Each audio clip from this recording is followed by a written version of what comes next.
The Texans just went crazy on day 2 of the NFL draft. They got a couple good receivers from the same college. That was pretty crazy. You got your offensive lineman you traded up for, and the third round was interesting as well. So, a lot to break down today on Texans Digest. If you're new to the channel, hit that subscribe button. We've been talking Texans all offseason. The draft is here, and a very big day for the Texans. First of all, they got Jaden Higgins with their first selection in the second round. Love the pick. I thought it was going to be Henderson.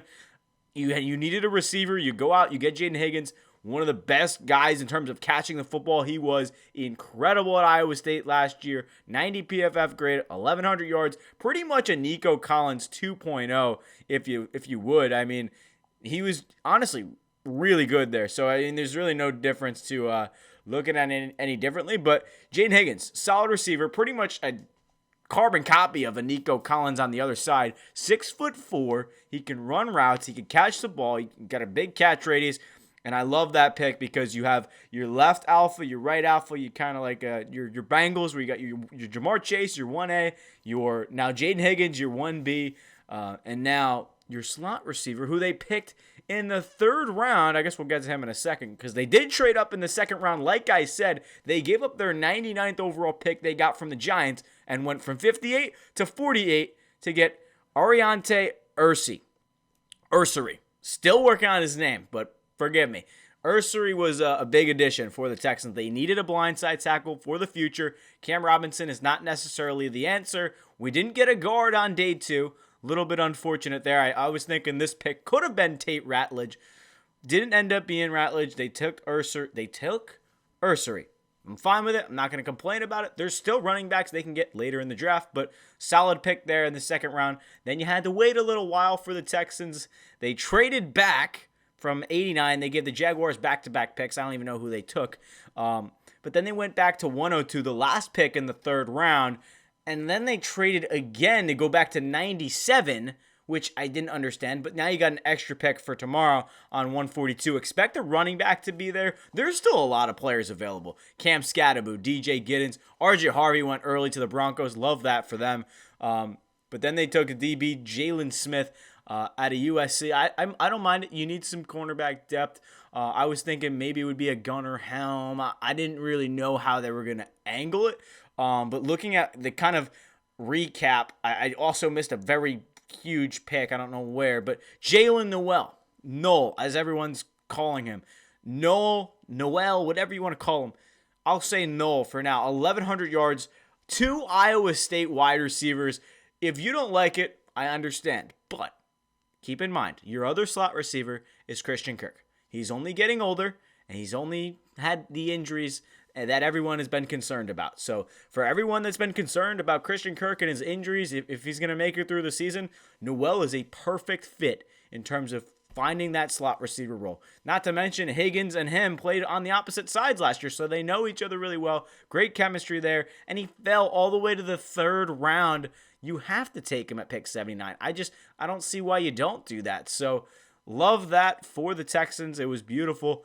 You get back-to-back, kind of not back-to-back, but 2 wide receivers. I think it's a very interesting idea in terms of how they conquered that. Let me know your thoughts, but this team is looking really good. The only thing that I would say could round this team out really well is a running back to pair with Joe Mixon. Whether it's Cam Scatterby, whether it's DJ Giddens, a Dylan Sampson, I don't really care. I mean, I would have liked Travion Henderson because I really didn't know how the draft was going to go. But Caserio took his time. He said, okay, we like Higgins. Boom, take Higgins. And then they traded up for Ursary.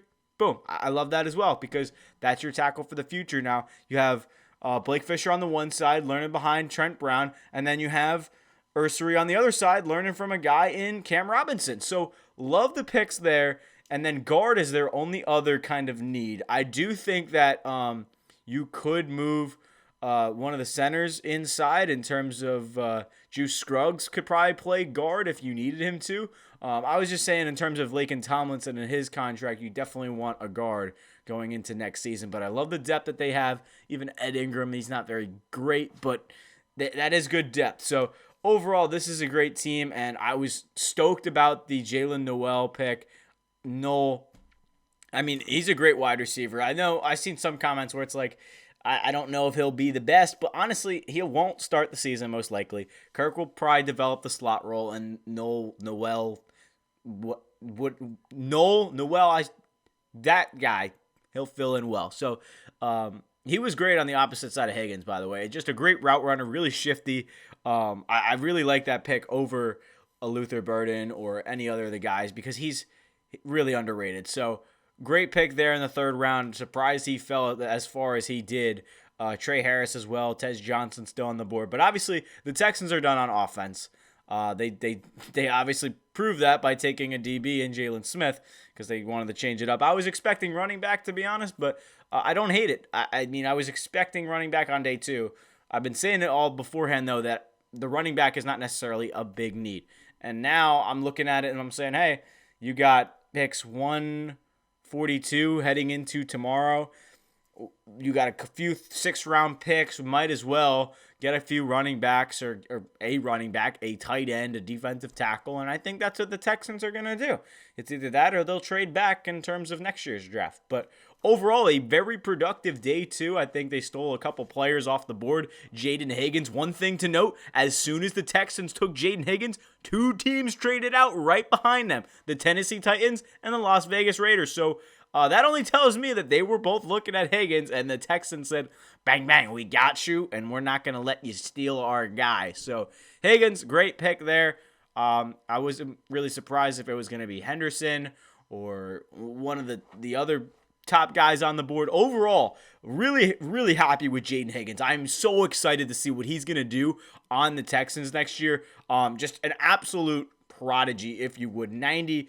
We went over this, but the drop rate is what I'm really looking at. He was like top of the league in drop percentage. He rarely did Jaden Higgins ever drop a football. So that's something you want to look out for. The strong hands is great.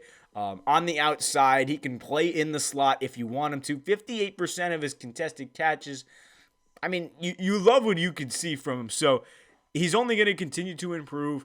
We'll see if he starts day 1. Most likely he'll fill in for Justin Watson just because of the 6'4 frame. He'll probably, hopefully, do well meshing with CJ Stroud. Still looking for the Texans to get a running back, like I said. But day 3, they still have a lot of picks, around two 6th-round picks. And they did give up a couple picks to the Jaguars in terms of they got picks from the Jaguars, excuse me. They traded back from 89 to 102. They gave up a 7th, and they got a 6th back from the Jaguars. So a little bit of a swap there. I like it. But overall, again, solid day 2. Love what the Texans are doing. And it's honestly, the hype about the draft is even better when it's like, okay, we're looking now towards the future. We're looking now. It's April. You got so much time until the draft starts. May, June, July, August, September. That's 5 months. Now, yes, we'll see preseason, but football is so back, and 5 months of more off-season stuff. So a little bit frustrating there, but we will go all into the weeds on what the Texans' wins total will be for next season. The schedules will come out soon, so just because it's the offseason doesn't mean content is going to stop. We'll probably make a mention about day 2 tomorrow night, or day 3, excuse me, but my favorite pick from this kind of day 2 selection, considering the Texans didn't have a day 1 pick because they traded back, is Jaden Higgins. I love the Higgins pick. And then the Ursary trade up. I don't even really have words. Watching it, I did go live in terms of my draft reaction because I didn't want to sit there waiting between picks. But overall, I was kind of stoked. I wasn't really surprised with any of the picks, but I was just like, who are they going to take? And then when they took them, I'm like, oh, that's a good pick. So I didn't really have anything wrong with what Nick Caserio had to do. It really does make a lot of sense in taking Jalen for the future in terms of building him up as that slot kind of receiver role, especially when Christian Kirk is only signing a 1-year deal. And people, say Nick Caserio messed up getting Stephon Diggs. Well, I mean, it was an experiment. I mean, he did what he could. Diggs did not pan out, unfortunately. He got hurt. It is what it is. But now you reload with 2 receivers from Iowa State. I love it. Jaden Higgins is a beast, but Noel, however you want to pronounce his name. I say Noel. I've heard all the announcers say Noel, so we'll just leave it at that. I'll learn it. It's going to be a fun season. Let me know what you want to see in the comments. Let me know your thoughts on all of the picks the Texans have made Are you happy? Are you angry? Are you frustrated? Does Nick Caserio not know what he's doing? Is he a genius? Let me know. I feel like everyone's got mixed reviews on this draft. I am giving it an A overall. I would say an A plus if they took a running back at the end of the third round, but at the same time, Nick Caserio knows where the other needs are, and he's talking to DeMeco Ryans, and they're going crazy back and forth. But looking at this draft in retrospect, considering it's probably mostly over, like for me, I'm not going to really worry about a lot of the day 3 picks. They may have a lot of picks, but unless it's like a tight end or a running back, I'm not really going to know a lot of the positions. If you guys want to let me know your thoughts in the comments in terms of certain players I might be missing out on, I'll try and do a deep dive research. But, oh, man, it's been a fun time looking at day 2. A lot of great picks overall, trade backs, trade ups, like I called. A lot of fun. So Nick Caserio, I think he delivered. He did well more than he was kind of expected to, and I am so stoked for the season. So let me know, again, your guys' thoughts in the comments. Favorite pick is Jaden Higgins. Almost said T. Higgins, but he might as well turn into the next T. Higgins, so we'll see. But thank you guys so much for watching. This has been Mike Zanetti, Texans Digest. We just passed 1,000 subs, so I didn't mention that, but we've been grinding out videos every day that I haven't really caught that. But again, really do, if you made it this far in the video, really do appreciate all the support you guys have given on Texans Digest. To get to 1,000 subs means the world to me, and I just hope we can continue to keep growing into the season, and that I'm at least fulfilling the entertainment side of things for you guys. If you want to see anything in the comments, let me know. But it's been fun, and we'll see you guys in the next episode.